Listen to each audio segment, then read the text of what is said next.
అబ్బో ఇక్కడ కేజీ చీరలు కొంటే అర కేజీ చీరలు ఫ్రీ అంట. మంగళ్య షాపింగ్ మాల్ కేజీల్లో సేల్ టన్నుల్లో ఆనందం. అందరికీ నమస్కారం, welcome to it's you TV. ప్రస్తుతం మనతో పాటు ఉన్నారు ప్రముఖ ఆధ్యాత్మికవేత్త, జ్యోతిష్య వాచస్పతి బ్రహ్మశ్రీ పోతుకుచ్చి చంద్రమౌళి శాస్త్రి గారు.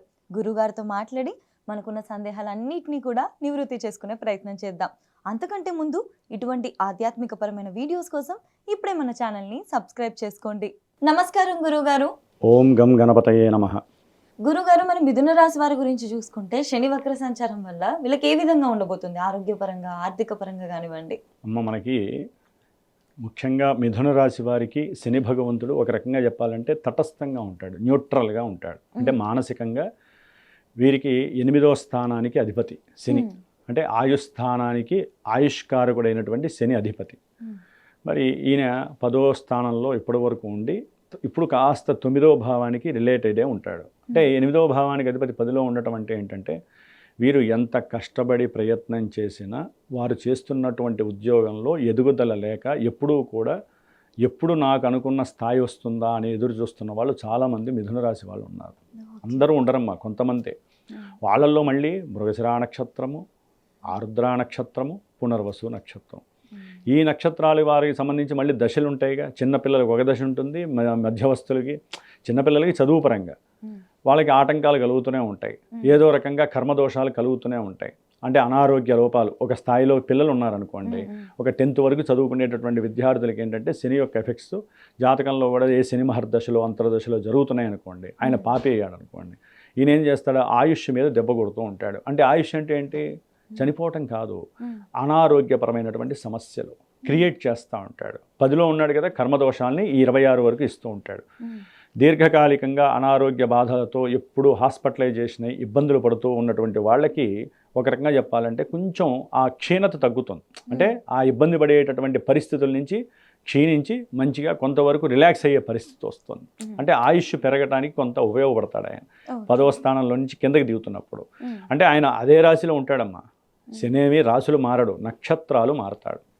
అయితే ఈయన అక్టోబర్ 9 వరకు 8, 9 అధిపతి అయి 10వ భావంలో 10వ స్థానంలో ఉండి ఈ యొక్క మిథున రాశి వారికి ఈ బుధుడి యొక్క నక్షత్రంలో ఉన్నప్పుడు ఏం చేస్తాడు, ఇందాక చెప్పినట్టుగా అనుకున్న పనులు ఏవి జరగకపోవటం, మెంటల్లీ డిప్రెషన్స్ లెవెల్కి వెళ్ళటం, టెన్షన్స్ ఎక్కువ అవటం, ప్రయాణాలు ఉన్నప్పుడు వీటి గురించి ఎక్కువగా ఆలోచించి కొంతమందికి రోడ్ల మీద పడిపోవటము, లేకపోతే యాక్సిడెంట్లు అవ్వటము, దాని పరంగా హాస్పిటలైజేషన్కి వెళ్తాం, ఇవన్నీ జరుగుతున్నాయి.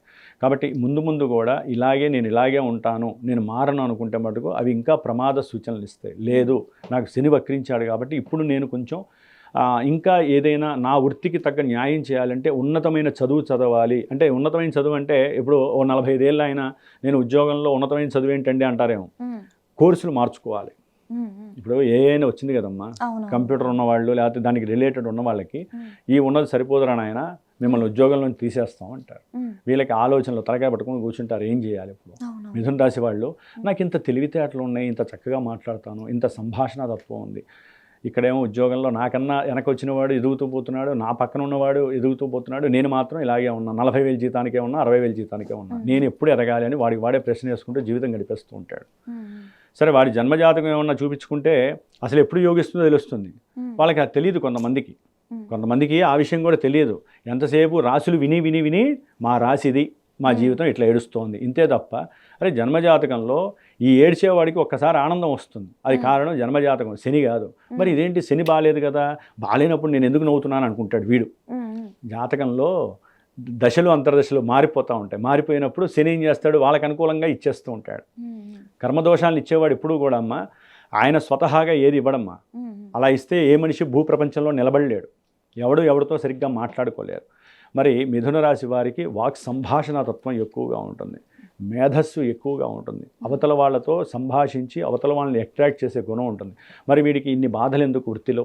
ఇప్పుడైతే కనుక కొంతమందికి ఉద్యోగాలు పోతాయమ్మా, ఉద్యోగాలు పోతాయి, జాగ్రత్త తీసుకోవాలి, చాలా జాగ్రత్తగా ఉండాలి. అంటే వీరు నేను కష్టపడ్డాను అనుకోకుండా కష్టపడుతూనే ఉండండి, మీకంటూ ఒక రోజు వస్తుందని నమ్మకంతో ఉండండి. అవతల వాడు ఏదైనా పక్కన స్నేహితులు లేకపోతే పక్కన వాళ్ళు ఇంకెవరో చెబుతూ ఉంటారు, నిన్ను ఉద్యోగంలో తీసేట్టున్నారని చెప్పి తొందరపడి ఎవరో నమ్మకండి, అవతల వాళ్ళని నమ్మకండి. అవతల వాళ్ళు అవమానించే వాళ్ళు ఎక్కువ ఉంటారు ఆఫీసుల్లో.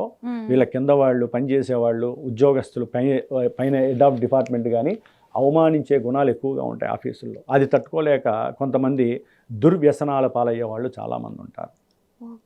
అందుకని ఎంతసేపు కూడా వాళ్ళకి వాళ్ళు మార్చుకుంటూ ఉండాలి ప్రవర్తన. లేదు అంటే అవమానము అనగానే వీళ్ళు ఏదో డిప్రెషన్కి వెళ్తే ఎట్లా, అవమానించారు అంటే శని భగవంతుడు నిన్నేదో పుష్ చేస్తున్నాడు అంటే నువ్వేదో మార్చుకోరా బాబు, ఇది కాదు, కింద పడ్డవాడు ఎప్పుడు చెడ్డవాడు కాదు. ఇవాళ ఇట్లా ఉన్నామని ఎప్పుడు అట్లా ఉండం. కాబట్టి మిథున రాశి వారికి శని కూడా యోగించే లక్షణాలు ముందు ఉన్నాయి. వీళ్ళకి అక్టోబర్ 9 వరకు కూడా విద్యార్థులకి ఇబ్బందే, మీరు అడిగినట్లుగా ఆరోగ్యపరంగా కూడా కొన్ని ఇబ్బందులు ఎదురవుతూనే ఉంటాయి. నర్వస్ సిస్టమ్ పరంగా కానివ్వండి, అరికాలు కానివ్వండి, మోచిప్పల ఆపరేషన్స్ కానివ్వండి, లేకపోతే తండ్రి గారి యొక్క అనారోగ్య రీత్యా వీరికి ఆర్థికంగా ఇబ్బందులు, ఉద్యోగంలో వెసులుబాటు లేకపోవడం, అనుకున్న పనులు జరగకపోవటము, ఇవన్నీ మిథున రాశి వారికి శని ఇస్తూ ఉంటాడు. వక్రించినప్పుడు ఇప్పటివరకు కష్టమో నష్టమో పని చేస్తున్న వాళ్ళకి కాస్త ఉద్యోగం నుంచి చాలామంది పోతే అవకాశం ఉంటుందమ్మా. ఎందుకంటే ఆయన వెనక్కి వస్తూ ఉంటాడు, ఆయన దృష్టి మారిపోతూ ఉంటుంది. ఆ నక్షత్రంలో కూడా ఉన్నందుకు ఏమవుతుందంటే అమ్మ, సంతానపరమైనటువంటి సమస్యలు చాలామందికి, అంటే సంతానం పెళ్ళైన తర్వాత సంతానం కనాలి అనుకున్న వాళ్ళకి ఇప్పటి వరకు లేట్ అయ్యి ఏదో 4వ నెల వచ్చింది అనుకున్నప్పుడు సంతాన రీత్యా కూడా ప్రతిబంధకాలు వస్తాయి. అప్పుడు గర్భరక్షా స్తోత్రం అని ఉంటుంది, అది చదువుకోవాలి వాళ్ళు. అట్లా ఉన్నటువంటి వాళ్ళు ఏదైనా చిన్న డౌట్ రాగానే అరే శని వక్రిస్తున్నాడు కాబట్టి మనం జాగ్రత్తగా ఉండాలి అని ఆయన ఆ గర్భరక్షా స్తోత్రం వల్ల ఏంటంటే ఈయన కిరణాలు దాని మీద పడకుండా ఆ కిరణాలు వీళ్ళని ఆరాగా కాపాడుతూ ఉంటాయి. అట్లాగే ఆర్థికంగా కొంతమంది డబ్బులు వాళ్ళు చేసే ఉద్యోగంలోనో లేకపోతే ఎవరో చెప్పారని చెప్పి 10 రూపాయలు పెడితే 100 రూపాయలు వస్తాయని పెట్టిన వాళ్ళకి కొంచెం గండప్రదంగా ఉంటుంది. అది తట్టుకోలేక కూడా కొంతమంది ఇబ్బందులు పడే వాళ్ళు ఉంటారు. కాబట్టి ఇక్కడ కూడా కొంచెం జాగ్రత్తలు తీసుకోవాలి. ఎక్కువ ఓకే పోతే పోయింది, మళ్ళీ కష్టపడదాం, మళ్ళీ సంపాదించుకోవడం అనుకోవాలి. లేదా ఇప్పుడు ఏదైనా 10 రూపాయలు పెరగగానే వెంటనే దాన్ని షేర్స్లోనో వాటిలో పెడతారు కదమ్మా, చాలు ఇంకేం మనం పెట్టకూడదని జాగ్రత్త పడాలి. తర్వాత అక్టోబర్ 9 తర్వాత ఇదే శని భగవంతుడు సొంత నక్షత్రంలోకి వస్తాడు.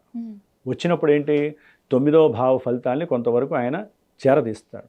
దానివల్ల ఏంటంటే తండ్రిపరమైన ఆనందము, తండ్రికి సంబంధించిన ఉద్యోగ అవకాశాలు రావటము, విద్యార్థులైతే కనుక ఉన్నతమైనటువంటి PhD లెవెల్స్కి కష్టపడైనా సరే చదవాలనుకోవటము, అట్లాగే విదేశాల్లో ఉన్నటువంటి వాళ్ళు ఉద్యోగాలు పోయి ఇక్కడికి వచ్చి ఏదైనా కొత్త చదువు చదివి మంచి ఉద్యోగానికి ఎత్తుక్కోవటము, డిసెంబర్ 11 తర్వాత మళ్ళీ ఉద్యోగంలో జాయిన్ అవ్వటం. అంటే కష్టాన్ని ఎక్కువ పెడతాడు. వారికి కావలసినటువంటి కొత్తదనాన్ని వారి మనసుకు వారినే ఏర్పాటు చేసుకొని నేను ఈ విధంగా కష్టపడాలి అని చెప్పి నిర్ణయిస్తాడు, నిర్దేశిస్తాడు శని భగవంతుడు. కాబట్టి శని సామాన్య రుజుగతిలో ఉన్నప్పుడు ఒకలా ఫలితాలు ఇస్తాడు, వక్రగతిలో ఉంటే వాళ్ళ జాతకంలో కనుక శని ఇచ్చే ఫలితాలను బట్టి ఆయన వక్రగతిలో పాప ఫలితాలు ఇస్తాడా శుభ ఫలితాలు ఇస్తాడా అనేది అక్కడ మనకి స్విచ్ అక్కడ ఉంటుంది. ఇక్కడ మనం ఎన్ని కొట్టుకున్నా ఎన్ని ఆలోచించుకున్నా ఆ స్విచ్ మనం ఆన్ చేయలేం. దశలు అంతర్దశలు ఆన్ చేస్తూ ఉంటాయి. కాబట్టి ఎన్నో రకాలైనటువంటి ఇప్పుడు వివాహపరంగా చూస్తే కనుక మరి గురుడు శని నక్షత్రంలో ఉన్నాడు కాబట్టి దాదాపుగా ఆగస్టు 22 వరకు కూడా వీరికి వివాహపరమైనటువంటి విషయాలలో ఎదురు దెబ్బలు తగులుతాయి. 22 తారీఖు ఇంట్లో చక్కగా విందు వినోదాల పరంగా వివాహం అయిపోతుంది ఆగస్టులో అనుకుంటారు కదా, కొంతమందికి అది డల్ అయిపోతుంది. వ్యాపారంలో పెట్టుబడులు పెడతారు కదా, వారి మధ్య కొంచెం సహాయ సహకారాలు తగ్గి ఇబ్బందులు ఎదురవుతాయి. ఇట్లా ఎన్నో రకాలుగా వ్యాపారపరంగా, వృత్తిపరంగా, విద్యాపరంగా, ఆరోగ్యపరంగా, వివాహపరంగా, సంతానపరంగా ఎక్కడో అక్కడ వీళ్ళకి నెగిటివ్ అయితే జరుగుతూనే ఉంటుంది. దానికి ఒకటే ఒక మార్గం. ఏంటి గురుగారు? ఏం లేదమ్మా, శని భగవంతుడికి సంబంధించినటువంటి పాశుపత రుద్ర అభిషేకము అని ఉంటుంది. ఎక్కువగా అది చేయించుకోవటం ఉత్తమం. లేదా శనికి సంబంధించినటువంటి జపం చేస్తూ ఉంటారు అలాంటి బ్రాహ్మణం, అలాంటి జపాలు చేయించుకోవటం. లేకపోతే వీరే శనికి సంబంధించి ఓం శం శనేశ్చరాయ నమః అనే మంత్రాన్ని ఎప్పుడు లోపల వల్లివేసుకుంటూ ఉండాలి. ఏదైనా కార్యక్రమాలకు వెళ్తే, ఏదైనా ఈ శుభకార్యాల పరంగా ఏ విషయంలోనైనా సరే వీరు ముందుకు అడుగు వేయాలంటే మటుకు వెంకటేశ్వర స్వామి దర్శనం చేసుకుని వెళ్తే అన్ని పనులు సజావుగా సాగిపోతూ ఉంటాయి. చక్కగా ఇవి పాటిస్తే సరిపోతుంది. చాలమ్మా. గురుగారు మీరు చెప్పినప్పటి వరకు కూడా వీళ్ళకి మానసికంగా దెబ్బతీసే అవకాశాలే ఎక్కువ ఉన్నాయి. డిప్రెషన్కి లోనవ్వడం కానివ్వండి ఎక్కువగా ఉంటాయి. వీటి నుంచి బయటపడాలి, ఇంకా ధైర్యంగా ఉండాలి అంటే ఇంట్లో మన రెమెడీ లాగా చేసుకోవచ్చు గురుగారు? అదేనమ్మా, ఇంట్లోనైనా బయటైనా సరే విష్ణు సహస్రనామం ఇంట్లో అయితే ఏం లేదమ్మా, ఇక్కడ బుధ శనుల మీదే ఆధారపడి ఉంటుంది కాబట్టి విష్ణు సహస్రనామం మించింది ఏదీ లేదు. వీళ్ళ రాసే అది కదా, మిథున రాశి కదా. విష్ణు సహస్రనామం ఇంకా గొప్పగా కావాలంటే గణపతి ఆరాధన చేయండి. విఘ్నాలు, ఆటంకాలు, బంధకాలు లేకుండా ఉండాలంటే రోజు గణపతిని తయారు చేయడం, ఆయన గరికతో కానీ అక్షతలతో పూజ చేసుకుని నమస్కారం చేయడం, మరుసటి రోజు తులసి చెట్లో కలిపేయటం, లేకపోతే చెట్లలో వేసేయటం, ఇట్లా ఏదో ఒకటి చేసుకుంటూ ఉండాలి. అన్నిటికన్నా ఒకటేనమ్మా, జన్మజాతకాన్ని చూపించుకుంటే క్లారిటీ వస్తుంది. అది మెయిన్గా చూసుకోవాలి. ఈయన ఒక్కడిని పట్టుకొని మాత్రం ఎవరు కూడా దయచేసి అడుగులు ముందుకు వేయకండి, అడుగులు వెనక్కి తగ్గించుకోకండి, డిప్రెషన్కి వెళ్ళకండి. కరెక్ట్ గురుగారు, ఎందుకంటే ఇది మనకి జనరలైజ్డ్ గా చెప్తున్నారు, కానీ అందరికీ పర్సనల్ గా జాతకం చూపించుకున్నప్పుడు మళ్ళీ అవన్నీ డిఫరెంట్ గా ఉంటాయి కదమ్మా. కొంతమందికి వృషభ రాశి అవుతుంది, ఇవన్నీ చాలా ఉంటాయి చెప్పుకుంటూ పోతే. అందరికీ మిథున రాశే కాదు, పెద్ద సబ్జెక్ట్ ఇది. కాబట్టి ఉన్నంతలో మనసుని నిగ్రహించుకోండి అని నేను చెప్తాను అంతే. ఖచ్చితంగా ఈ వీడియో చూసి గురుగారు మీరు చెప్పిన విధంగా దేనికి కూడా నిరుత్సాహపడకుండా, మానసికంగా బాధపడకుండా, మంచి రోజులు వస్తున్నాయన్న ధైర్యంతో కష్టపడుతూ మీరు చెప్పిన పరిహారాలని పాటిస్తూ, మరీ ఇబ్బంది అవుతుందంటే వాళ్ళ జాతకం చూపించుకొని దానికి తగ్గ పరిహారాలు చేసుకుంటే ముందుకు వెళ్తుంది బండి. ఖచ్చితంగా. ధన్యవాదాలు గురుగారు. ఓం నమః శివాయ.